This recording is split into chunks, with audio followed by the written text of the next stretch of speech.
आकाशवाणी हाफलॉन्ग सुनने वाले सभी श्रोताओं को सिद्धार्थ पांडे का प्यार भरा नमस्कार। श्रोताओं, आज बहुत ही ख़ास और इम्पॉर्टेंट प्रोग्राम लेकर आपके सामने हाजिर हुआ हूँ। आज हम बातें करेंगे महिलाओं के बारे में। और सबसे पहले मैं स्टूडियो में स्वागत करना चाहूँगा आज की हमारी मेहमान doctor Lalfirhoi Rangkhol, senior medical and health officer Haflong civil hospital. साथ ही आप स्त्री रोग विशेषज्ञ भी हैं। मैम, आपका समय देने के लिए और स्टूडियो में आने के लिए बहुत बहुत धन्यवाद के साथ स्वागत है। थैंक यू जी। श्रोताओं, आज हम मैम से बातें करेंगे। स्त्री रोग विशेषज्ञ आप हैं, उनसे रिलेटेड ही हम बातचीत करेंगे। और हमारा आज का प्रोग्राम का टारगेट ये होगा कि डिमा हसाओं में ऐसे बहुत दूर दराज के गांव हैं, बहुत दुर्गम इलाके में बस्तियां हैं, लोग रहते हैं, और वो कितना कंसर्न है अपने हेल्थ को लेकर के। जब एक मदर प्रेग्नेंट होने के बाद से लेकर के उनके बच्चे का जन्म देने तक का जो सफ़र होता है, उस सफ़र में वो लोग कितना कंसर्न है, कितना वे लोग मेडिकल आती हैं या आने से हिचकिचाती हैं, ये सब हम जानकारियाँ लेकर इस कार्यक्रम में आए हुए हैं। और मैं पहला प्रश्न मैम से यही पूछना चाहूँगा कि हमारे यहाँ मोस्ट कॉमन गाइनोलॉजिकल कंसर्न जो आपने देखा है अपने करियर में यहाँ काम करते हुए डिमा हसाओं में मैम, वो किस तरीके का रहा है? आप कुछ शेयर करना चाहेंगी इतने वर्षों का आपका जो एक्सपीरियंस है उससे? हम लोग का डिमा हसाओ एरिया में तो बहुत रिमोट एरिया है, तो उसमें तो बहुत सा विलेजर्स लोग जो है, एज़ पर हम जितना देखा है उसमें उन लोग का health related issues as concern is a bit less comparing to the other places and all.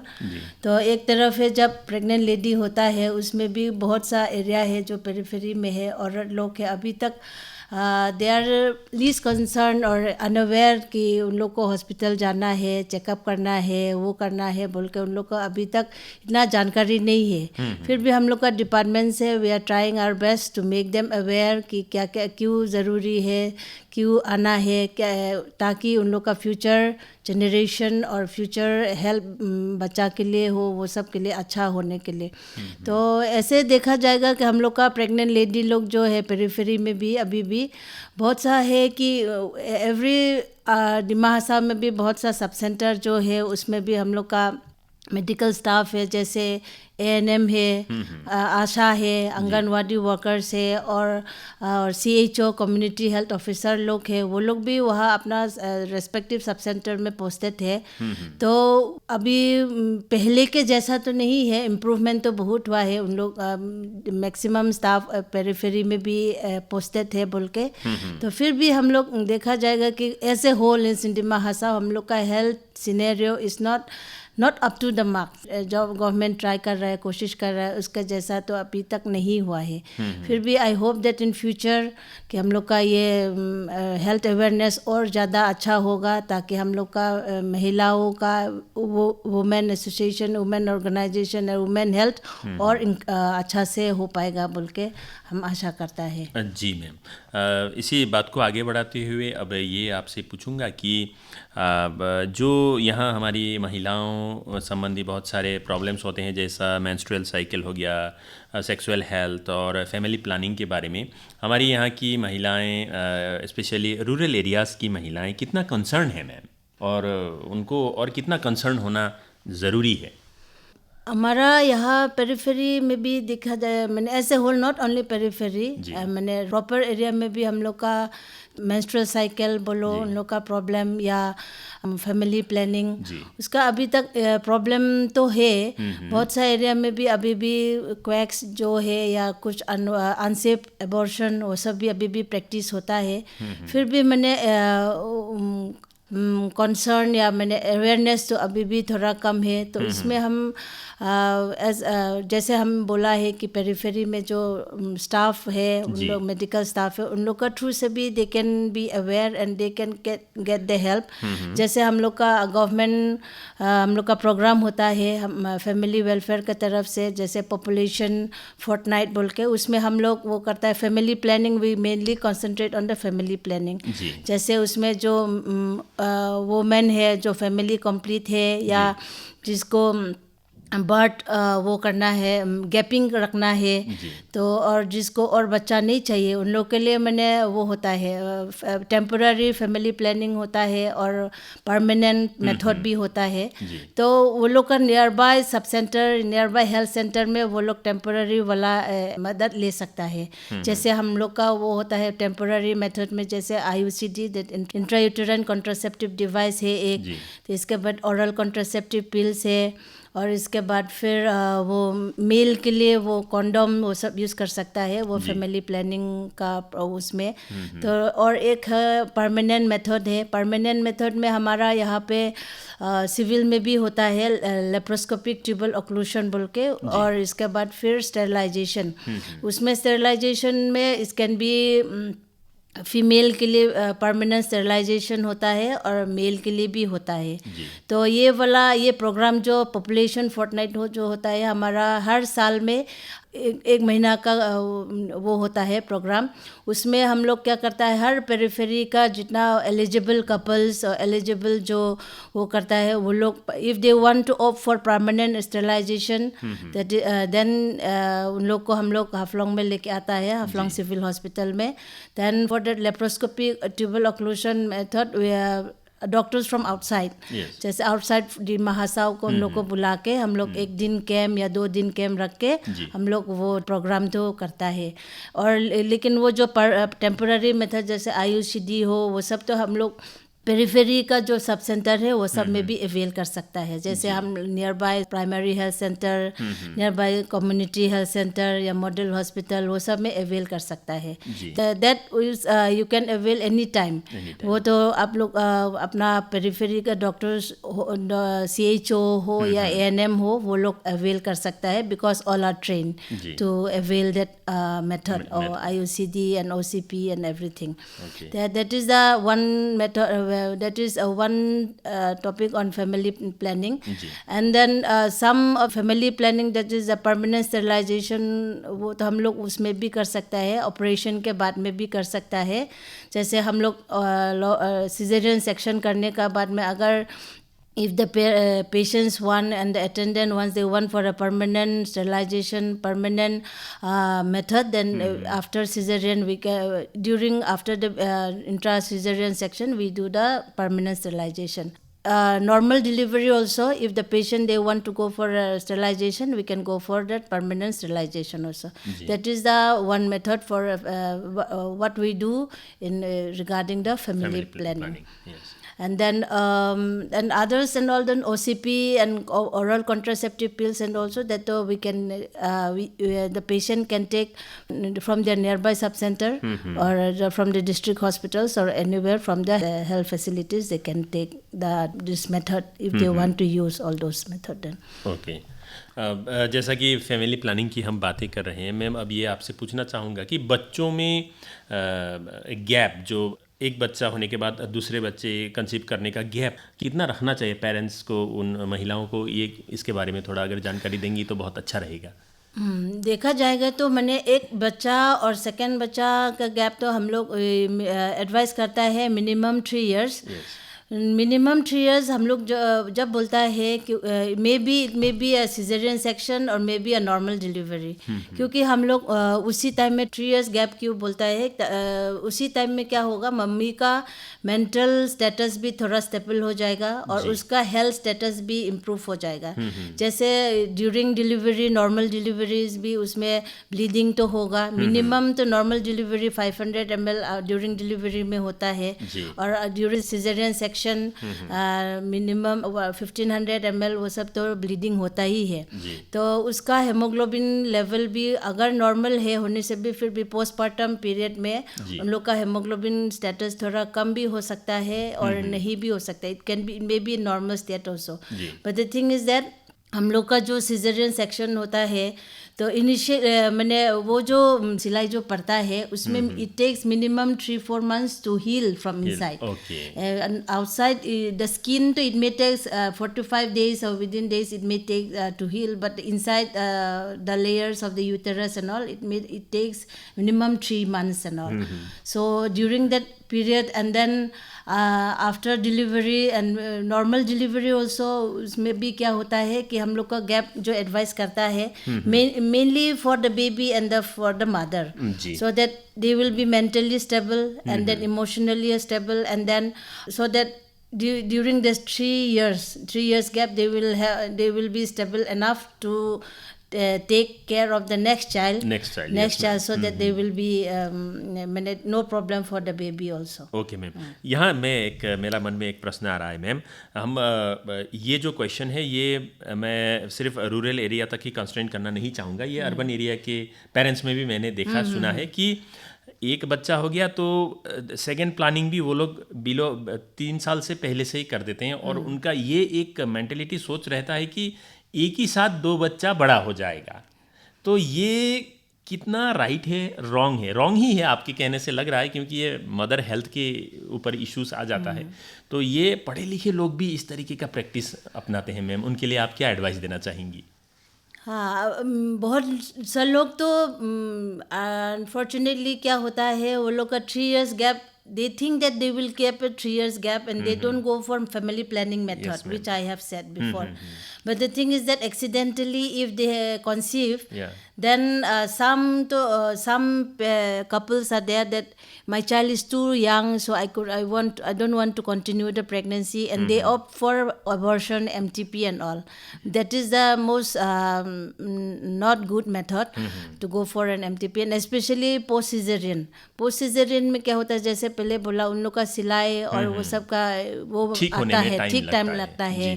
तो उसका मेंटल ट्रॉमा एक है, that is the different thing, one thing.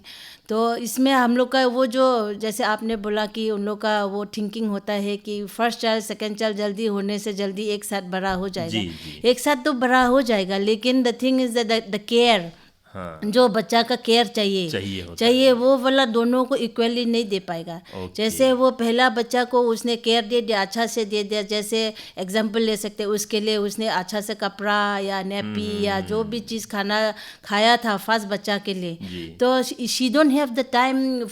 Second conceive वो अनप्लान था और विदिन 3 years के अंदर में हो गया, तो सेकेंड बच्चा के लिए that mother won't be prepared, mentally भी प्रिपेयर नहीं होगा वो.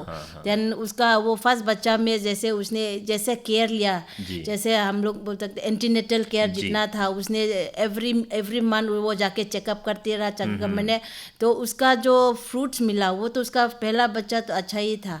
तो सेकेंड बच्चा का टाइम में होगा, ये तो हो ही गया, तो नेक्स्ट लास्ट चाइल्ड में भी मैंने अच्छा से चेकअप करके ही इसमें भी इसी में हो जाएगा बोल के बहुत सा वुमेन लोग है, मदर लोग है कि वो they become careless also for the second child. Then the love they need, the care they need for the second child, वो भी लैगिंग हो जाता है, और ultimately the second baby also suffer a lot comparative to the first child also. जी, और ये situation होने पर क्या मदर को फ्यूचर में आने वाले दिनों में भी इसका कॉन्सिक्वेंसेस कुछ तो ज़रूर होता होगा मैम?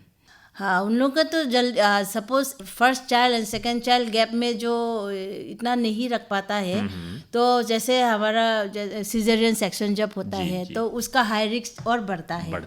और मैंने जैसे हम लोग फर्स्ट चाइल्ड को हम लोग सिजेरियन कर लिया, कुछ इंडिकेशन की वजह से उसको सिजेरियन कर लिया, तो नेक्स्ट बच्चा भी ऑटोमेटिकली वो तो सिजेरियन करना ही पड़ेगा.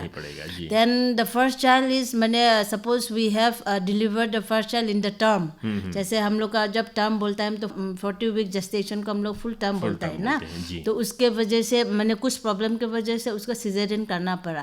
लेकिन अगर नेक्स्ट चाइल्ड कंसीव हुआ बिलो 3 years के पहले कंसीव कर दिया, we can not take the risk. उसका जो स्कार जो है अंदर का यूटेरस स्कार जो है कैसा होगा वो तो बाहर से पता नहीं चलता है. तो इसके बाद में हम लोग क्या करता है, उसका नेक्स्ट बेबी को जब डिलीवरी करता है, we can not wait till full term. So we have to deliver the baby before before 40 weeks. Because and then because risk is there for the mother and for the mother because the previous scar may be अभी भी fragile भी हो सकता है अभी, क्योंकि उसका gapping इतना नहीं था। है, और हीलिंग भी कैसा था वो तो हम लोग बाहर से नहीं बोल सकते हैं ना, इसकी वजह से भी। जहाँ हम ये सी सेक्शन डिलीवरी और नॉर्मल की बात कर रही हैं मैम, तो ये दोनों का डिफरेंस क्या है? ये नॉर्मल डिलीवरी होने में और सी सेक्शन होने में क्या मदर को हील होने में समय में अंतर भी आता है? किस तरीके का डिफरेंस हम मान सकते हैं मैम? नॉर्मल डिलीवरी में तो क्या होता है, उसका हम लोग नॉर्मल प्रोसेस है, इट्स नॉर्मल वेजाइनल डिलीवरी से हो जाता है। तो उसमें हम लोग क्या करता है, इंस्ट्रूमेंटेशन जो यूज़ करता है, मिनिमम इंस्ट्रूमेंट यूज़ होता है। जी जी। तो जैसे हमारा जब सेकेंड स्टेज में जब बेबी हो जाता है, जिसमें बेबी का वो जो वेजाइनल वॉल का जो प्रोसेस है, तो उसमें अगर चाहिए होगा तो हम लोग इलेक्टिव एपिसोटोमी देता है। तो एपिसोटोमी में हम लोग जब देता है, उसमें it's not needed every pregnant lady जिसका नॉर्मल डिलीवरी हुआ है सबको हम लोग एपिसोटोमी नहीं देता है। एपिसोटोमी इस माने कि तुम्हारा आपका जो वेजाइनल वो है उसको रास्ता को थोड़ा बड़ा करके बेबी को डिलीवरी करता है, अगर जरूरत होने पर देते हैं। हाँ, हर लेडी का नॉर्मल डिलीवरी है बोल के उसका देना है वो नहीं है। तो उसमें क्या होता है, सिलाई तो हम लोग स्टिच करता है, वो विद इन 10 डेज 20 डेज में हील हो जाता है। तो इसके बाद फिर उसका ब्लीडिंग डिलीवरी तो हो गया, इसके बाद में ब्लीडिंग का भी उसका जैसे पोस्टपार्टम हेमोरेज जो बोलता है, लेकिन नॉर्मली ब्लीडिंग प्लेसेंटा निकलने के बाद नॉर्मल डिलीवरी में 500 ml तक तो नॉर्मल हम लोग काम करता है। अगर उससे ज़्यादा हो गया है होने से तो that is we consider it to be a PPH, postpartum haemorrhage. तो that is another risk factor for the mother. तो और वो है नॉर्मल डिलीवरी में। प्लस मैंने अगर वो मम्मी नॉर्मल डिलीवरी करा है तो विद इन 1-2 आवर्स तो अपने आप को खड़ा होके she can go herself to washroom and she can clean herself, she can turn around and feed the baby within 1 hour. And we encourage the mother to, as soon as delivery within 30 minutes for breastfeeding. तो उसमें उसका daily activities it doesn't harm that much in normal delivery. And then after that खाना पीना भी जैसे normal खाता है वो सब खा सकता है। तो लेकिन अदर वे सिजेरियन सेक्शन में तो क्या होता है, सिजेरियन सेक्शन में तो patients we usually go for spinal anesthesia, but some indications are there where we have to go for general anesthesia. In that general anesthesia क्या होगा, वो general anesthesia usually baby sometimes become depress also. तो spinal anesthesia तो आपका वो जो spinal में ही anaesthesia देके तो half will be alive, upper above the umbilical this one will be alive, but in general anesthesia the whole body will be anesthetized. That is the thing. Then उसमें जैसे instrumentation जैसे बोला vaginal में उसमें कम use होता है, इसमें तो ज़्यादा यूज़ होता है। तो इसमें क्या होगा, एनेस्थीसिया का इफेक्ट कभी वो होता है, उसका अलग सा साइड इफेक्ट्स होता है। तो इसके बाद फिर हीलिंग प्रोसेस में भी जैसे नॉर्मल डिलीवरी में विद इन 10 डेज में तो जो सिलाई होता है वो हो जाता है, लेकिन दिस तो it may takes time more than 3 to 4 months. And then sometimes when there is secondary infection also, that is another risk factors in cesarean section. And then mobility of the mother.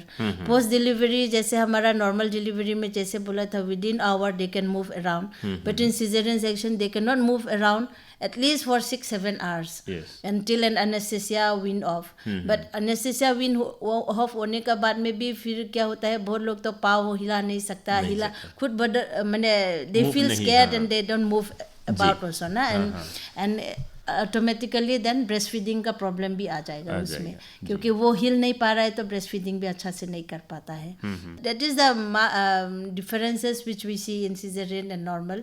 So but cesarean का वो है कि हमेशा हर patients का अलग अलग वो भी होता है, हिस्ट्री भी, हाँ मैंने रेस्पॉन्स भी अच्छा। हाँ, तो जैसे हम लोग वो उन लोग का सिजरियन करने के बाद विद इन 6 आवर्स उन लोग को चेकअप करता है, तो उन लोग का पेरिस्टल्टिक साउंड आया है कि वो सब ना, वो सब अगर आ गया तो they can with in 6 hours वो लोग पानी या कुछ लाइट डाइट खा सकता है। तो वो लेकिन नॉर्मल में तो इतना रेस्ट्रिक्शन इतना नहीं है जी। मैम ये इसी से रिलेटेड एक मैं क्वेश्चन आपसे पूछना चाहूँगा कि बहुत से लोगों का ये भी मानना वो खुद मान लेते हैं कि डिलीवरी के लिए अगर हम हॉस्पिटल जाएं तो सी सेक्शन हो जाएगा। उस डर की वजह से भी दे सम ऑफ देम ना, कोई 1% या 2% वो हेसिटेट करते हैं जाना। तो ये तो सही नहीं है। डॉक्टर तभी सिजरिन करते हैं जब उनको लगेगा कि ये करना ज़रूरी है। इसके बारे में क्या कहना चाहेंगी ताकि ये चीज़ एक कंसेप्ट क्लियर हो? हाँ, ये तो एक प्रॉब्लम है, लेकिन मैंने ये हम लोग वो कर सकता है ड्यूरिंग द एंटीनेटल पीरियड। जी। अभी जैसे मैंने बोला है, हर पेरिफेरी में अभी सब सेंटर है, और वो सब सेंटर में एएनएम रहता है, आशा रहता है, आंगनवाड़ी रहता है, और सीएचओ रहता है। तो if they have any doubt और something like that, then they can consult their staffs ना। Then during the antenatal period वो लोग अच्छा से चेकअप करेगा। तो जैसे वो लोग पेरिफेरी सब सेंटर में उसका चेकअप हो गया, but if they find something then they will refer them to higher center. Then when they come to the higher center, just like in our district hospital, if they come to our district hospital, it doesn't mean that हम लोग जैसे हम लोग जो periphery से refer करता है वो हमेशा हम लोग सिजेरियन करता है, वो बात नहीं है। Indication there is, and if there is indication then उसमें सिजेरियन करता है। तो इसलिए ड्यूरिंग एंटीनेटल पीरियड में उन लोग का जो अवेयरनेस होना है, जो एजुकेशन होना है, वो पेरिफेरी और ड्यूरिंग द एंटीनेटल पीरियड में होने से, तो ये जो आप जो बोला कि उन लोग का डर जो है हायर सेंटर में आने का, वो वाला ऑटोमेटिकली कम हो जाएगा। जैसे हम लोग वो करता है, जैसे एक एग्जांपल हम दे सकता है कि पेरिफेरी में उसने वो देखा कि उसका प्रेशर हाई है, मम्मी का जो प्रेग्नेंट लेडी है उसका प्रेशर ज़्यादा हाई है, तो वहाँ पे मेडिसिन से नहीं हो रहा है, तो फिर उसका प्रेशर कंट्रोल नहीं हो के फिर there is one word preeclampsia और एक्लेम्शिया, दैट इज़ मैंने when the pressure is very high then वो सीजर मारता है, जैसे मिर्गी बीमार जैसा होता है वो सब मारता है। तो वो पेरिफेरी में नहीं हो पाएगा उसका ट्रीटमेंट, तो they refer them to the higher centre. तो हायर सेंटर में जब आएगा तो उसका वो मेन जब ये प्री एक्लेम्शिया या एक्लेम्शिया का जब आता है हायर सेंटर में, तो we usually what do do is the earliest termination of the pregnancy. Earliest termination of the pregnancy करने से माँ का जो एक्लेम्शिया जो फीट है वो ऑटोमेटिकली वो धीरे धीरे कम जाएगा। और फिर दैट इन हमारा हाथ में मैंने we have the time to save the mother and the child. तो अगर वो लोग डर के मारे हम हॉस्पिटल में हायर सेंटर में जाएगा, मेरा ऑपरेशन हो जाएगा बोलने से, then in that situation we may lose the mother also, we may lose the child also. That is the indication. What I think is that when the mother-in-law reluctant to come to the higher center because of fear of cesarean section, main thing is that their education during the antenatal period, उन लोग का जो concept है कि ऐसे नहीं है कि हम हायर सेंटर जाएगा तो सिजेरियन ही होगा। हायर सेंटर में भी नॉर्मल डिलीवरी बहुत होता है। हम लोग का सिविल में भी बहुत होता है higher normal delivery. We try for the normal deliveries. अगर इफ नॉर्मल डिलीवरीज नहीं होगा तो उसमें हम लोग भी गो फॉर सिजेरियन सेक्शन। जी। अब हम प्रोग्राम के आखिर तरफ भी आ रहे हैं। अब ये पूछना चाहूँगा कि यहाँ महिलाओं के लिए, एक मदर के लिए ड्यूरिंग प्रेगनेंसी और डिलीवरी तक की तो हमने बातें की, उसके आगे या उसके बाद भी रेगुलर हेल्थ चेकअप कितना ज़रूरी है मैम?